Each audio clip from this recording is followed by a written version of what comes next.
I am 19 years old. I started comedy when I was 15 years old. I was doing magic at the time. In magic, magicians will often steal each other's jokes, and it's not even considered stealing. It's just they care about the trick, so the joke doesn't matter. But I started writing my own jokes for it, and then I just started liking that way more. And then eventually, when I was doing comedy magic, I did like Club 54, Yuck Yucks once, and I saw other stand-ups, and then I just got obsessed with that. From there, I just realized like it was the writing that I liked the most, and so I dropped all magic and I found out where I could do it in Hamilton, and did it one night, and then have been doing it like just as much as I could since. I know you're gonna love this guy. Please put your hands together. Give a round of applause for my man, Mayce Galoni! The minute before going on stage is an interesting mix of emotions, because it's a weird, usually right before I'll get really nervous every time, no matter what show it is, whether it's a big show or like 3 people at Cayley House. But then usually as they are done introducing your name and you do have to walk up, it's like a weird calmness almost, because at that point all you can do is think about whatever you're gonna say or whatever you want to talk about. I'll tell you guys, I had a strange interaction after a show recently. This guy came up to me in the washroom afterwards and asked if I wanted to buy some cocaine, which is a strange choice for him. He was looking at the same thing you guys are looking at. And so I'd say that by the time I'm grabbing the mic, it's very, very calm, focused attitude. This isn't a new look for me. I wasn't wearing a velvet tracksuit with a gold chain and a mustache. I look like the last drug I took was a Tylenol menstrual by accident. I'll use a phrase that Manolis Zontanos, another Hamilton comic, told me at the beginning. He said, treat it like a full-time hobby.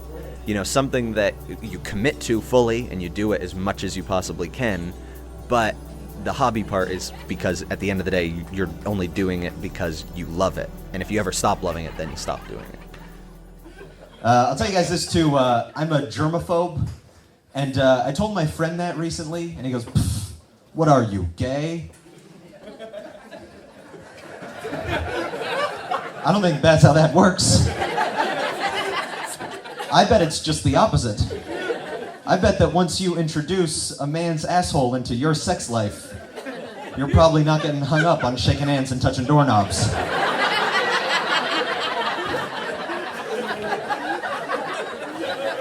Probably never gonna see a guy Purell and then give a guy a rim job. I wasn't comfortable hearing myself say rim job either.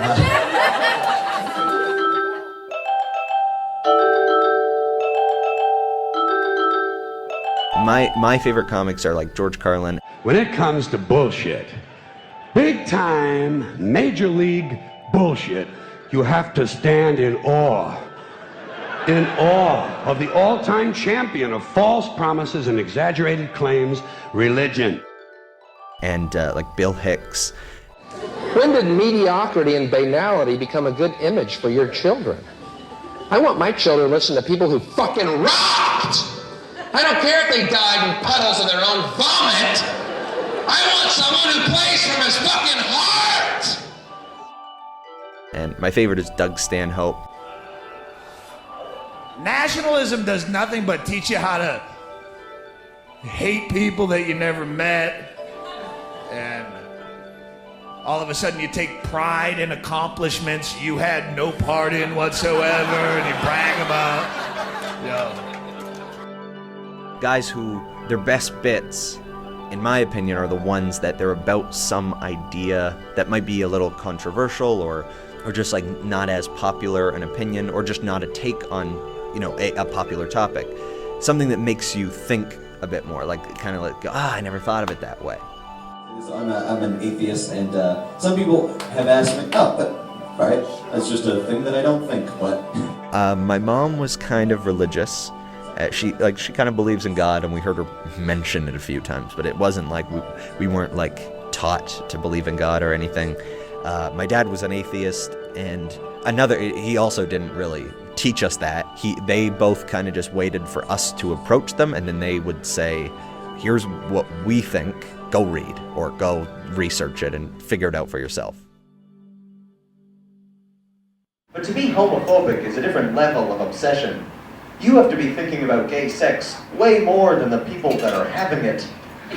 Gay people just think about it and then have it and then go watch True Blood.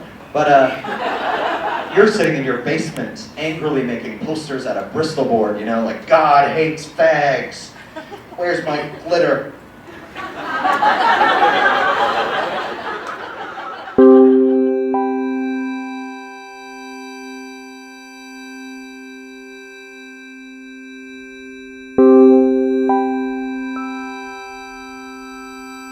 My parents were always, right from when we were kids, like, whatever makes you happy, do that, but put in everything. Like, you know, don't half-ass it, you know, make it work. My sisters, I think I'm the most, like, just most myself with, and we joke around a lot and tell, like, stories to each other and stuff, and when I'm telling a story in that sense, I feel like I'm doing a great job, but that's because I'm just completely myself, and that's probably the closest to my sense of humor is when I'm joking around with my sisters. And then my mom, she loves it. I don't know this.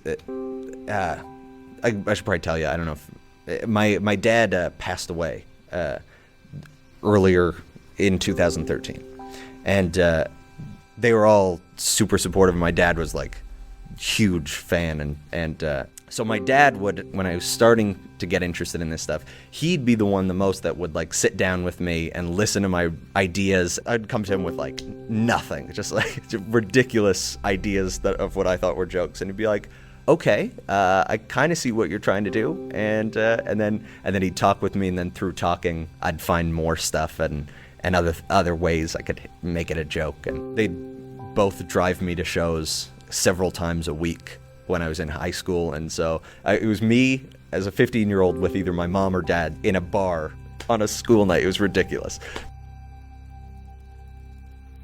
So Stanhope was my favorite comic, and my dad knew that, and he was trying to, like, I wasn't aware of this, but he was trying to find a show that I could go to, but I was only 17, so none of them that were even close to where we lived, even like just over the border, I couldn't get into. They were all like 19 or 21 plus. So what my dad did, I had no idea of this, and if I knew, I probably would have been so embarrassed that I wouldn't have let him. But he emailed Doug Stanhope's manager and said, "Listen, my son is a big fan, and I'd love to take him to a show. Where can I take him?" And he said, "There's one show that I'd be able to get into," and it was in Arizona. Yeah. So then my dad came to me. He's like, "Listen, your presents for everything, birthday, Christmas, all this year is that we're going to go to Arizona and we're going to see Doug Stanhope live." Like, I lived in Toronto for a little while. I lived near what they called the gay neighborhood, but it was mostly just a regular neighborhood. There were still buildings and streets and a McDonald's. It wasn't like an open field of one winding continuous circle jerk, you know. Nobody's like, "Oh, we got to drive through the gay neighborhood. Flip on the windshield wipers." I love Hamilton. There's nowhere around here, or even in the country, that I think I would rather be than Hamilton. I think it's more than just being comfortable with the scene. I think there is something kind of different about Hamilton. You know, I don't know exactly what it is, but I know that a lot of the other comics are some of my best friends, and I feel like there's something different about the Hamilton comedy scene. Maybe it's the fact that we are all so different, but we're all super passionate about comedy. If you go to any given show, you're not going to see a string of comics in a row that you're like, "Oh, that's all kind of the same thing." It's going to be like both ends of the spectrum, everything in between. You'll see a guy that's over the top, that's yelling and doing crazy stuff. You'll see a guy that's talking kind of quietly into the mic, and you'll see every type of personality. Whatever it is, I love the Hamilton comedy scene, and I'm really happy to be in it for now.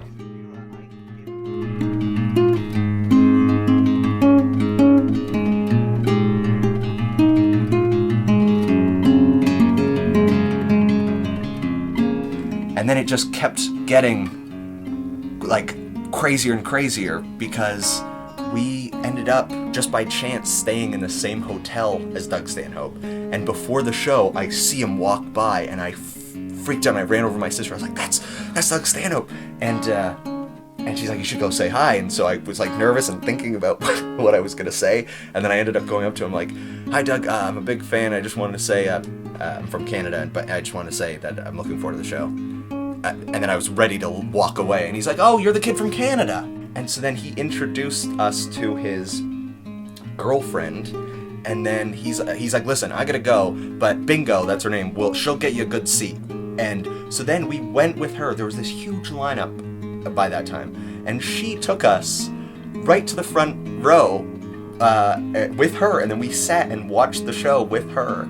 And then afterwards, they were taking a picture for his next album. They took a bunch of pictures, but they used this one. So that's her, and that's me, and I don't know, it's really cool.